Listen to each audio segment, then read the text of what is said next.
Daejung stood at the observation window of the Horizon's Promise, watching the planet grow larger as they approached. Varesh Prime looked like a jewel floating in the darkness of space.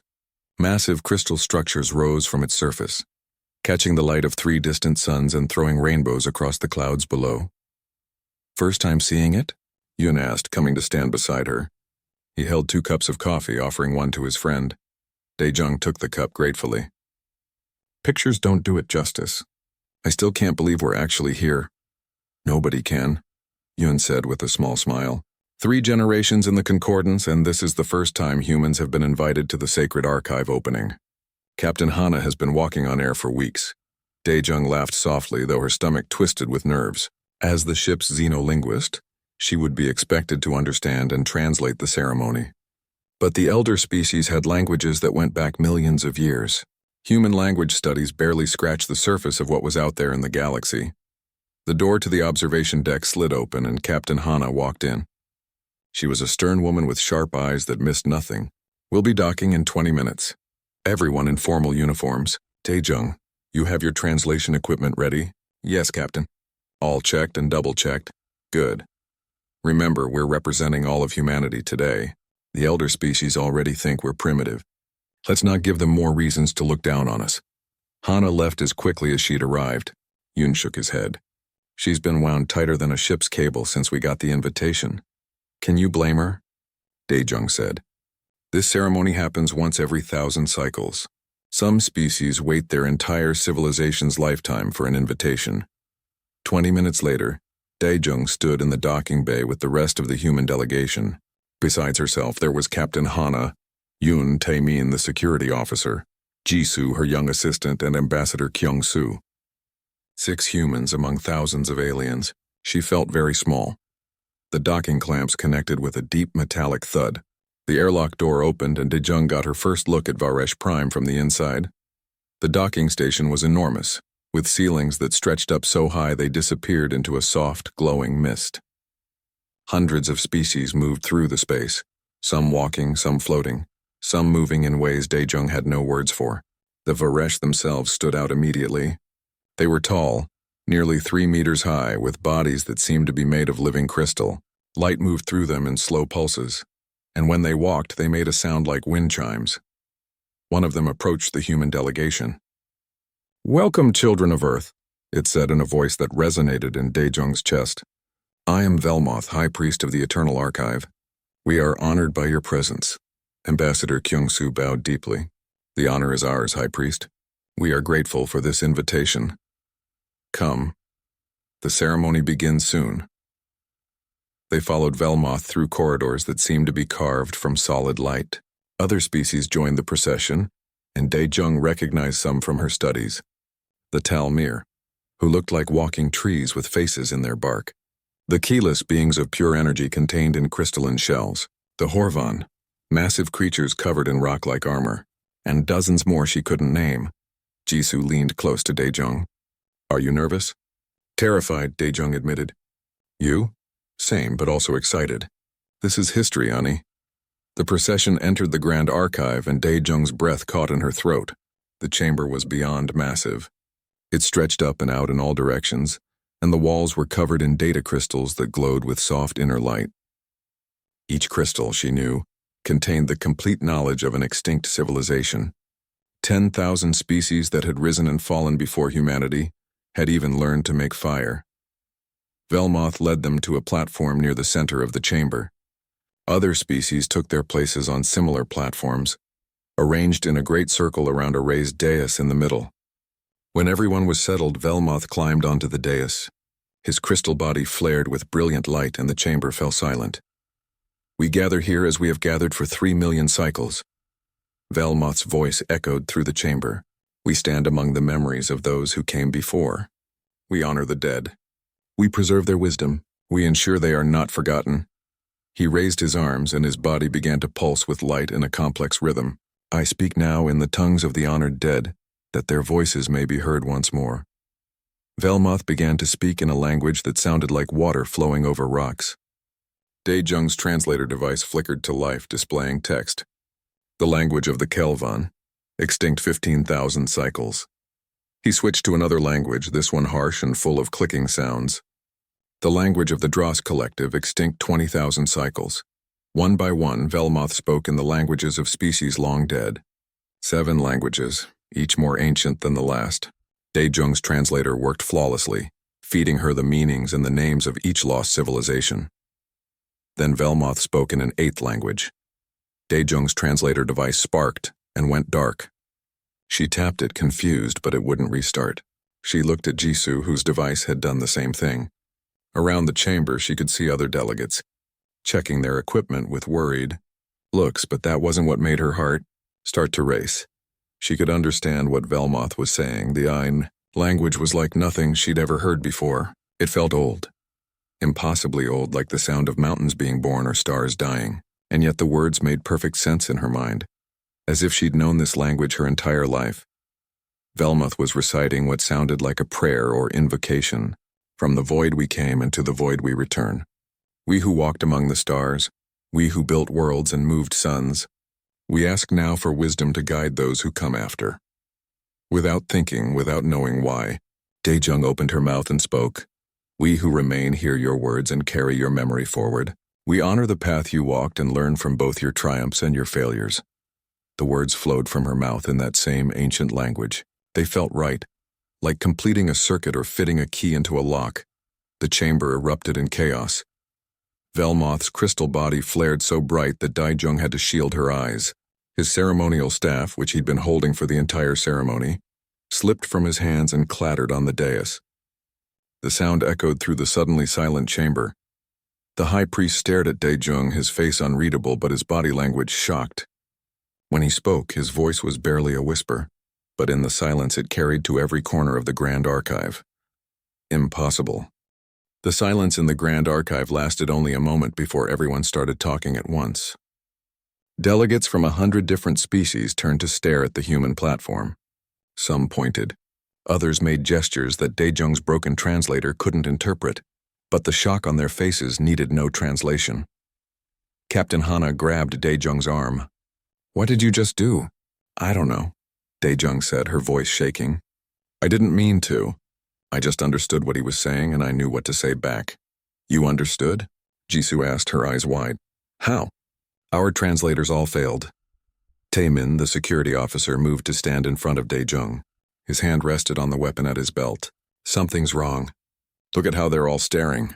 Ambassador Kyungsoo raised his hands, trying to calm the situation. Perhaps there's a simple explanation. Maybe her translator worked when ours didn't. But Velmoth was climbing down from the dais, moving faster than Daejung had ever seen a Varesh move. Other priests followed him, their crystal bodies pulsing with agitated light. The crowd of delegates parted to let them through. Velmoth stopped in front of the human platform. Up close, he was even more imposing. Light swirled through his body like storm clouds. You spoke in the first tongue, he said.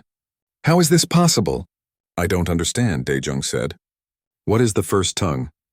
The language of the progenitors, the civilization that came before all others, the ones who walked the galaxy when it was young. Velmoth's voice was quiet but intense. No living being has spoken that language in over 2 billion cycles. We have preserved it only in recordings and ancient texts. Even we Varesh, who dedicate our lives to studying the old languages, cannot speak it. We can only recite the sounds. A Talmir delegate pushed forward, his bark-like face twisted in anger. She must have stolen the knowledge somehow. Humans are thieves and liars. We are not, Captain Hana said sharply. My crew members spoke without preparation or prior knowledge. This is as much a surprise to us as it is to you. More delegates crowded closer, all of them shouting questions or accusations. The keyless representative's energy shell flickered with agitation. The humans plan to claim they are descended from the progenitors. They want to take control of the concordance. That's ridiculous, Ambassador Kyungsoo said. We have no such intentions. Velmoth raised his arms and the crystal walls of the archive began to hum. The sound was so deep and powerful that everyone fell silent. This ceremony is concluded. All delegates will return to their quarters. The human delegation will remain here for questioning. Absolutely not, Captain Hana said. I'm not leaving my crew member alone. She spoke the first tongue, Captain. This is a matter of the highest importance. The Varesh priesthood must understand how this is possible. Then we all stay or we all leave. Velmoth looked at Hana for a long moment. Finally, he nodded. Very well. But only the immediate delegation, no more than 6. The other species were herded out of the chamber by Varesh priests. Many of them looked back at Daejung, their expressions ranging from wonder to fear to anger. When the last delegate was gone and the massive doors sealed shut, Velmoth turned back to the humans. Sit, he said, gesturing to chairs that rose from the floor itself. We must speak of things that have been secret for a very long time. They sat. Daejung felt like her heart might beat out of her chest. Jisoo reached over and squeezed her hand. Velmoth began to pace, light pulsing through his body in waves. The progenitors are not a myth. They were real. 3 billion cycles ago, when most of the galaxy was still dark and empty, they built an empire that spanned half the known stars. They were the first civilization to achieve true interstellar travel. The first to move planets and ignite new suns.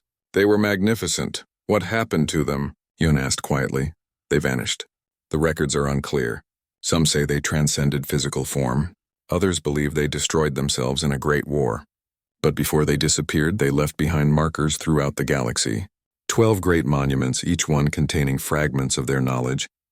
And they left behind one great secret. Velmoth stopped pacing and looked directly at Daejung. The progenitor vault, a repository of all their knowledge hidden somewhere in the galaxy. For 3 billion cycles, every advanced civilization has searched for it, but it cannot be found by technology or force. According to the ancient texts, the vault will only open for one who speaks the first tongue, and no one has been able to speak it until now, Ambassador Kyung-soo said slowly. Until Daejung. Yes. In 3 billion cycles, across thousands of civilizations and millions of species, not one being has been able to speak the first tongue. We can copy the sounds from recordings. We can study the written form, but we cannot speak it as a living language. There is something in the language itself that requires a specific mental structure, a certain way of thinking that we have lost. But I have it, Daejung whispered. Why? That is what we must discover. Velmoth gestured, and more Varesh priests entered the chamber carrying strange crystalline equipment. We need to run tests. Scan your brain patterns, your genetic code. With your permission, of course. Captain Hana stood up. What kind of tests? I won't let you hurt her. Nothing invasive. Just scans and recordings. We need to understand what makes this possible. Daejung looked at her captain, then at Yun and the others. They all looked worried. But she could see the curiosity too, especially in Jisoo's eyes. They all wanted to understand this as much as the Varesh did. I'll do it, Daejung said, but my people stay with me the whole time. Agreed, the tests took hours. The Varesh equipment hummed and pulsed around Daejung's head while priests studied displays of data she couldn't read. They asked her to speak in the first tongue again, to read passages from ancient texts, to respond to recorded voices. Each time the words came easily, as natural as breathing. Finally, a young Varesh priest named Sumin approached Velmoth with a data crystal. They spoke in low voices, their bodies flashing with rapid pulses of light. When they finished, Velmoth turned to the humans with an expression that might have been awe. We found something in your genetic code, he said. Dormant sequences that activate when exposed to certain harmonic frequencies. The same frequencies that are present in the first tongue. What does that mean? Captain Hana asked. It means the ability to speak the first tongue is encoded in human DNA, not learned but inherited. Velmoth paused. But that should be impossible. Humans are a young species. You have only been in space for a few hundred cycles. The progenitors disappeared billions of cycles before your species even existed. Maybe it's a coincidence, Yun suggested. Parallel evolution or something. There are no coincidences of this magnitude, Velmoth said. He looked at Daejung with something like reverence. I must share something with you that the Varesh have kept secret for a very long time. Your planet, Earth, contains 3 progenitor markers. We discovered them when you first joined the Concordance, buried deep beneath ancient sites on your world. Ambassador Kyung-soo leaned forward. What? Why didn't you tell us? Because the markers were dormant, dead. They had been inactive for billions of cycles. Every planet with markers was the same all across the galaxy. We thought they would never wake again. Velmoth's light pulsed brighter. But 17 cycles ago, the markers on Earth began to transmit signals. Weak at first, then growing stronger. They are calling to something or perhaps to someone. 17 years ago, Captain Hana said quietly. She looked at Dae-jung. How old are you? Dae-jung felt cold. I'm 17. The silence that followed felt heavy like the air before a storm. Dae-jung sat very still, trying to process what Velmoth had just told them. The markers on Earth had woken up when she was born. That couldn't be a coincidence. You think Dae-jung activated the markers somehow? Yun asked. I think her birth coincided with their activation, Velmoth said carefully. Whether she caused it or they caused something in her, I cannot say. But the connection is clear. Captain Hana stood and began to pace. This is bigger than we thought. If other species learn about this, they'll all want access to Dae-jung. Some will want to study her. Others will want to use her to find this vault. It's already too late for secrecy, Ambassador Kyung-soo said grimly. Half the Concordance saw what happened in the ceremony. By now the news has spread to every corner of the galaxy. As if summoned by his words, a communication device on Velmoth's wrist began to pulse with urgent light. He touched it and a holographic display appeared in the air. Another Varesh priest's face looked out at them. High Priest, we have a situation. The Eternal Dominion has sent a formal demand. They want the human who spoke the first tongue turned over to them for study. They claim it's a matter of galactic security. Taemin's hand went to his weapon. The Eternal Dominion? Aren't they the faction that thinks elder species should rule the Concordance? Yes, Velmoth said, his light pulsing with what might have been anger. They believe that age equals wisdom, and that younger species should defer to their elders in all matters. They've been pushing for stricter control of the Concordance for centuries.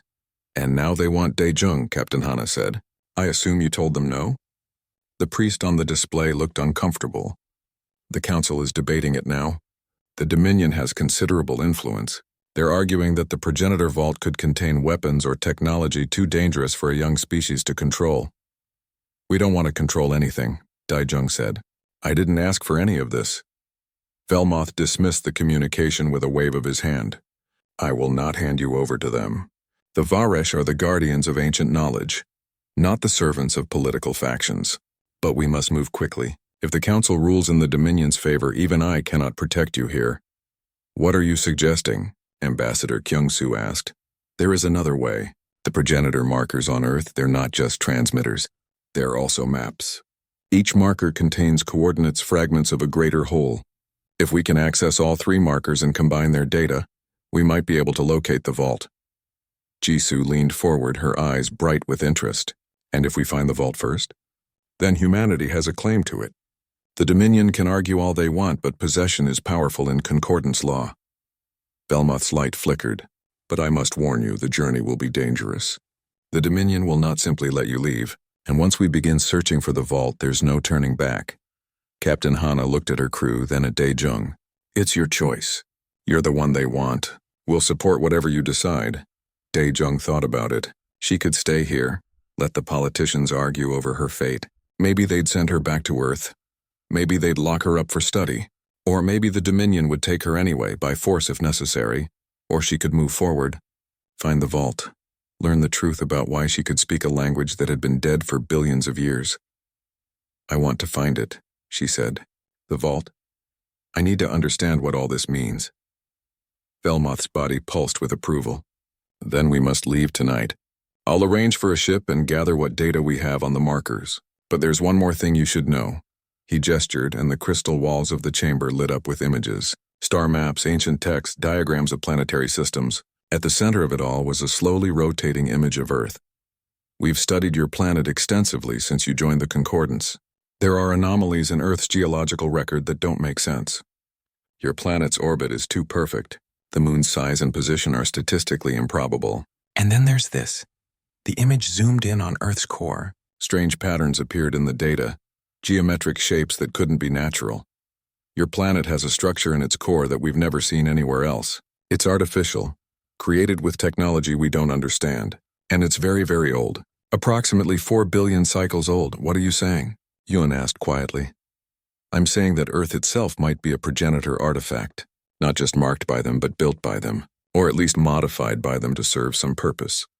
The revelation hit Dae-jung like a physical blow. Earth wasn't just home. It was a monument, a machine, a mystery left behind by beings who had walked the galaxy when it was young. Why? She whispered. Why would they do that? That's what we must discover, Velmoth said. They spent the next few hours preparing.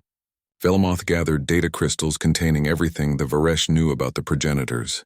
Captain Hana contacted the Horizon's Promise and ordered the crew to prepare for immediate departure. Ambassador Kyung-soo sent encrypted messages to Earth's government, warning them of what was happening. Daejung sat with Jisoo, going through language files. Even without her translator, she could read the first tongue perfectly now. The ancient texts made sense to her in ways they never had before. It was like looking at the world with new eyes. "Uni," Jisoo said softly, "are you scared?" "Terrified," Daejung admitted. "Everything I thought I knew about myself is wrong. I'm not just a linguist anymore. I'm some kind of key to an ancient mystery. You're still you. This doesn't change that, doesn't it? What if there's something programmed into me? What if I'm not really making my own choices?" Jisoo took her hand. "I've known you for 3 years. You're the smartest, kindest person I've ever met.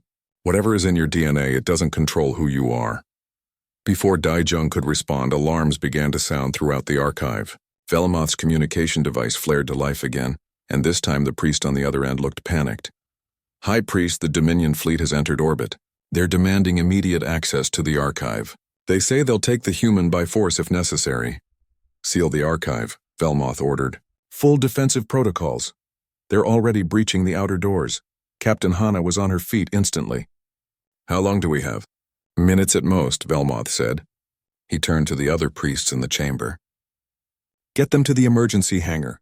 I'll delay the Dominion forces as long as I can." "You're coming with us," Daejung said. "I cannot. I'm the High Priest. I must stay to protect the archive."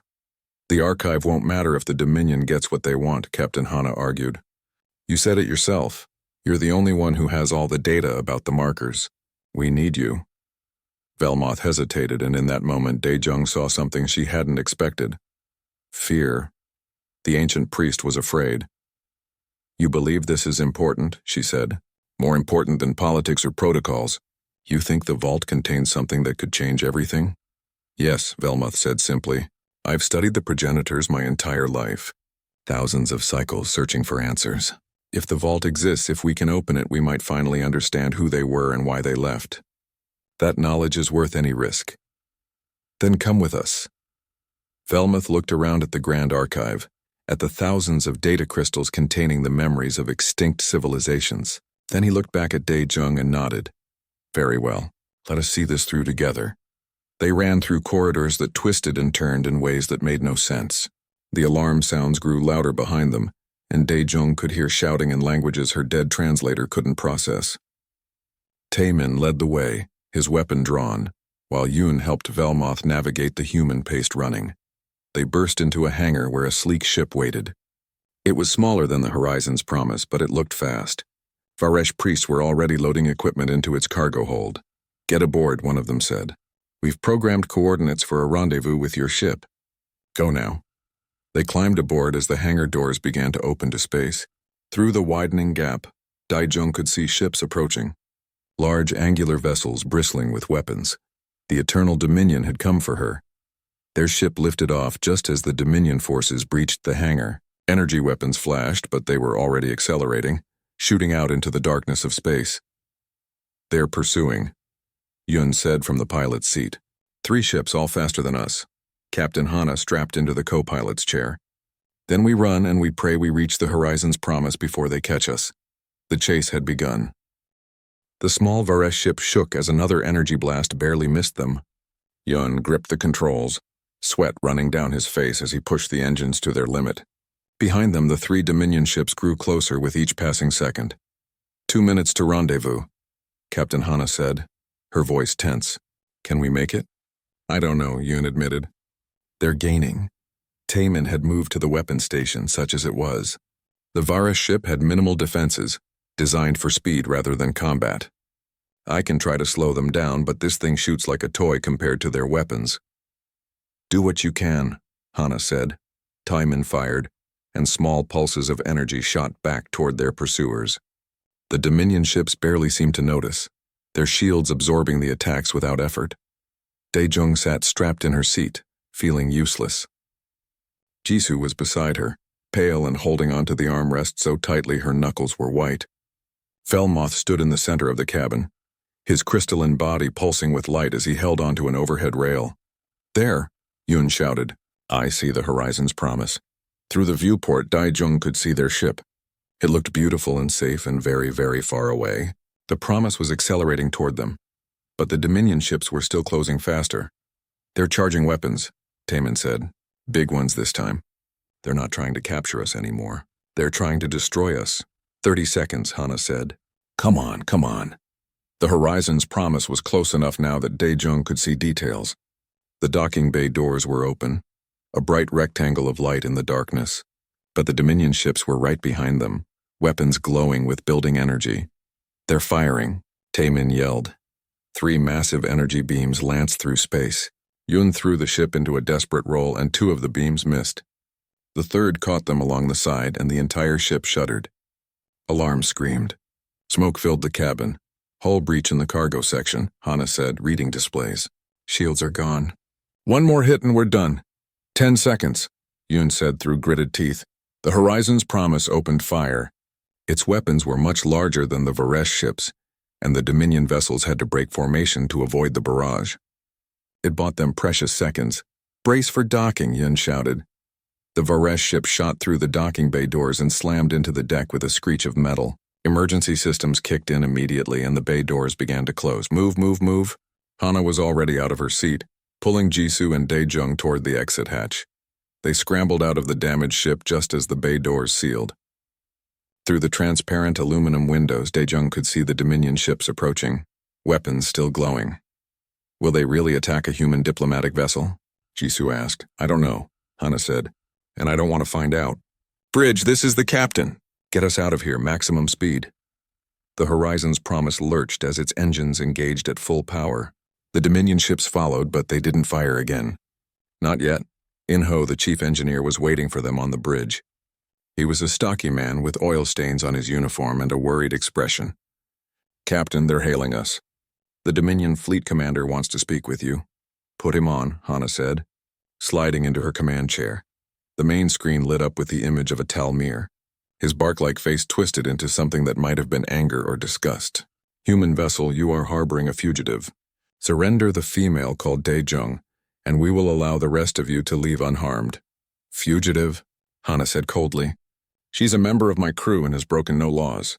You have no authority to demand anything. The council has ruled that she must be detained for study. You are interfering with concordance law." "I just contacted Earth's government," Ambassador Kyung-soo said, stepping into view. "They're saying no such ruling has been officially issued. The council is still debating. You're acting without authorization."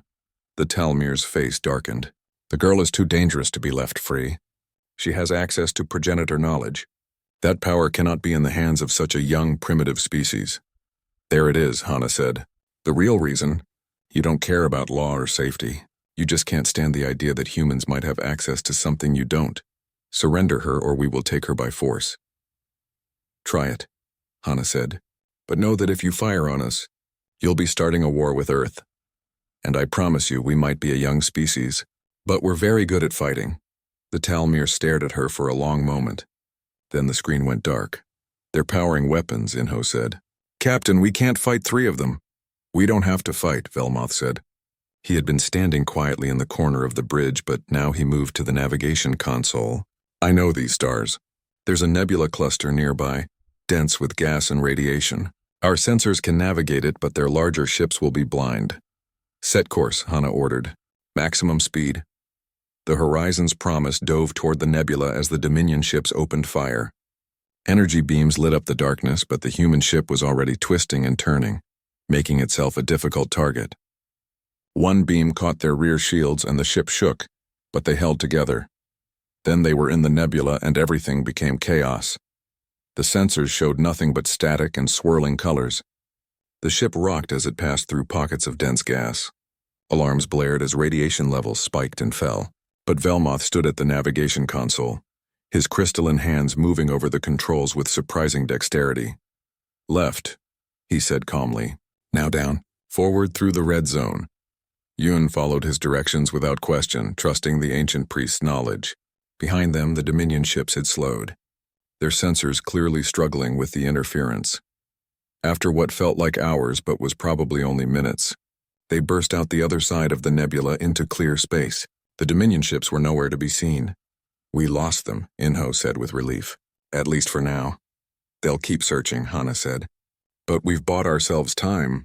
Velmoth, do you know where we need to go? The Varesh priest nodded. The nearest progenitor marker on Earth is beneath what you call Göbekli Tepe, an ancient temple site. We must go there first and extract the data from the marker. That will take days, Ambassador Kyungsu said. Even with our fastest speeds. Then we use those days wisely, Velmoth said. He looked at Daejung. You need to understand more about what you are. The tests on Varesh Prime only scratch the surface. If we're to find and open the vault, you must learn to control your connection to the first tongue. Over the next 3 days, as the Horizon's promise raced toward Earth, Daejung worked with Velmoth in a converted cargo bay. He brought out ancient texts and recordings, teaching her not just to speak the first tongue but to understand its deeper meanings. Language is more than words, Velmoth explained. The first tongue contains concepts that don't exist in any modern language. Ideas about time, space, consciousness that we've forgotten. As Daejung studied, something strange began to happen. She started having dreams. Not normal dreams, but vivid memories that couldn't be her own. She saw cities of crystal and light. She saw beings who looked almost human but weren't. Their eyes too bright, their movements too graceful. She saw the galaxy as it had been billions of years ago, young and wild and full of potential. Velmoth, she said during one session, I'm remembering things I've never seen, places I've never been. The priest's light pulsed with interest. Describe them. She did in as much detail as she could. As she spoke, Velmoth's light grew brighter and brighter until he was almost painful to look at. Those are progenitor memories, he said, his voice filled with awe. Somehow they're encoded in you. Not just the language, but actual experiences, knowledge, history. How is that possible? I don't know. But I'm beginning to suspect something that seems impossible. Velmoth brought up a star chart on a display. Look at this. This is the current position of Earth in your solar system, and this is where it should be, based on the age and composition of your sun and planets. The two positions didn't match, not even close. Earth is in the wrong place, Velmoth said, by approximately 4 billion cycles.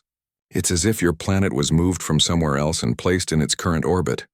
Daejung felt cold. You think the progenitors moved Earth? I think the progenitors didn't just visit Earth.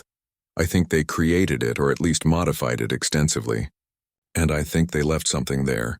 Not just markers, but something else. Something alive. What are you saying? Velmoth turned to face her fully, his entire body glowing with conviction. I'm saying that humans might not be a separate species that evolved independently. I'm saying that humans might be the progenitors or what's left of them.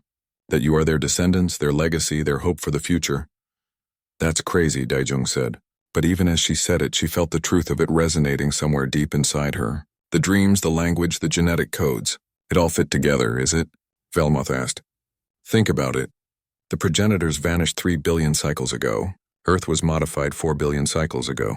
The markers activated when you were born. You carry their language in your DNA, their memories in your mind. The connection is undeniable. But why? Why hide? Why forget everything and start over? That, Velmoth said, is what we must discover in the vault. They didn't need to dig.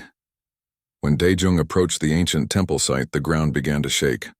Stone that had been silent for thousands of years started to hum with life. The old pillars, carved with symbols that archaeologists had never been able to fully translate, began to glow with soft blue light. It's responding to you, Velmoth said, his voice filled with wonder. The marker knows you're here. The ground split open. Not violently but smoothly, as if it had always been meant to do this. A ramp of carved stone emerged, leading down into darkness that seemed to glow from within. Everyone stays here, Captain Hana said, except Daejung and Velmoth. If the Dominion shows up, Inho, you get the promise in the air and keep it safe. Captain, I should go with you, Taemin protested. No. If something happens down there, the crew needs leadership. That's you. Hana looked at Daejung. Ready? Daejung nodded, though her heart was racing. Together, the three of them descended into the earth. The ramp led to a chamber that took Daejung's breath away. The walls were covered in text written in the first tongue, glowing with that same soft blue light. In the center of the chamber stood a pillar of dark crystal, about 3 meters tall with lines of light pulsing through it like a heartbeat. The marker, Velmoth whispered. After all these cycles, I'm finally seeing one active. Daejung approached the pillar. She could feel it calling to her, not with sound, but with something deeper, a vibration in her bones, a pressure in her mind. Without thinking, she reached out and touched it. The world exploded into light and knowledge. Images flooded her mind. She saw the progenitors at their height, a civilization that had mastered the fundamental forces of the universe. They had built wonders that made current technology look like children's toys. They had been wise and powerful and proud. Too proud, she saw the war.